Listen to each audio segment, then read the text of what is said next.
The Swamp of Sorrow is one of the worst areas in any FromSoft game. This area is a huge open swamp that you can see from the top of this cliff where you start, and the moment you see it, you can tell this is going to be terrible. Going through the swamp itself, you can barely move, and you don't know exactly where to go since the area is so open with very little paths. And sure, the soldering ring helps you get through the waist-deep mud in the swamp itself, but you only get 2 ring slots, and it feels bad having to wear one just to play the game somewhat normally. On top of that, we have to remember we're playing Demon Souls, so you don't get checkpoints, meaning if you die right before opening the shortcut, you get to go through the entire area again from the start. And with the abundance of poison jellyfish in the middle of the swamp, it's really easy to die in this area. At least you can get the Moonlight Greatsword here, but even that isn't enough to redeem this area, since after you finally do get out of it, you're met with a slow-moving, boring boss that throws bugs on you, which he isn't the worst boss in the game to fight by any means, but he isn't exactly an enjoyable one either. But after experiencing such an atrocious area, it made me ask myself, what is the worst area in every Souls game? Like, what is the worst area in Dark Souls 1? And I know what you're thinking, it's obviously Blighttown, but you'd be wrong, because if you're still struggling with Blighttown in the Big 25, it's probably time to hang it up. I'm being a little too harsh. Blighttown was definitely the worst area in the game when I was on 360 with how terrible the FPS was down there, and the game being relatively new, but now, the Lost Izalith is by far the worst area since you were constantly taking damage just to get to the boss at the end, and having to deal with these large dinosaurs if you try to run straight towards the ramp that leads out of the lava. And once you're finally out of the lava, you still have to deal with these stone guys, which aren't a huge issue, but they can be annoying. At least we get a little break from how bad this area is with the Chaos Eater with his goofy looking funny sounds. But after you make it through all of this, what do you think your reward is for making it through the worst area in Dark Souls 1? It's the worst boss in Souls history, the Bed of Chaos. Yippee!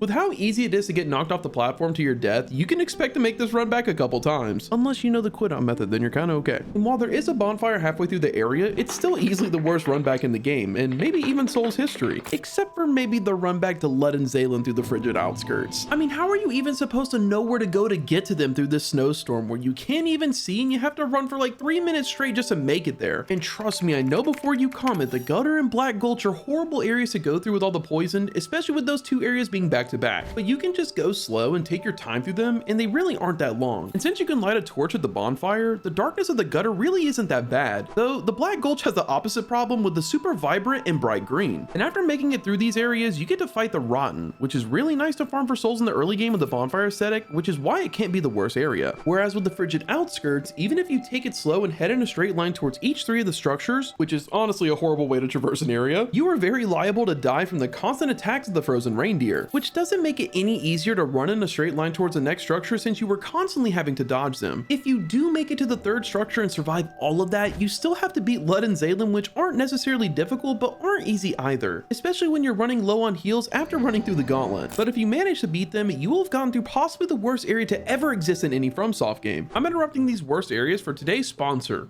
me. In case you guys haven't noticed, I've started live streaming on the channel, but not only on here, I've also started live streaming on Twitch. So far I've done speedruns, randomizers, and some maybe not so appropriate tier lists, but I want to start getting you guys more involved in videos. And the best way to do that is to join our Discord that we just created, where you can participate in trivia videos just like this, and you guess the Elden Ring bosses by only using emojis. Sending the first one in now. What the heck? Is that supposed to be the fire giant? I'm shocked you got it. Yeah, it's the fire giant. Or you can send me funny Souls YouTube shorts or TikToks that I can react to live on stream. These were just some of the first ideas I had, and we'll definitely have some more fun stuff for you guys to do in the future. So be sure to go follow my Twitch page, KatarinFan_YT, and join my Discord down in the description below. Now let's get back to these worst areas. Heading back to the poison swamps is the Nightmare Frontier in Bloodborne. I don't know why Miyazaki is obsessed with putting swamps in Souls games, but It's time to stop!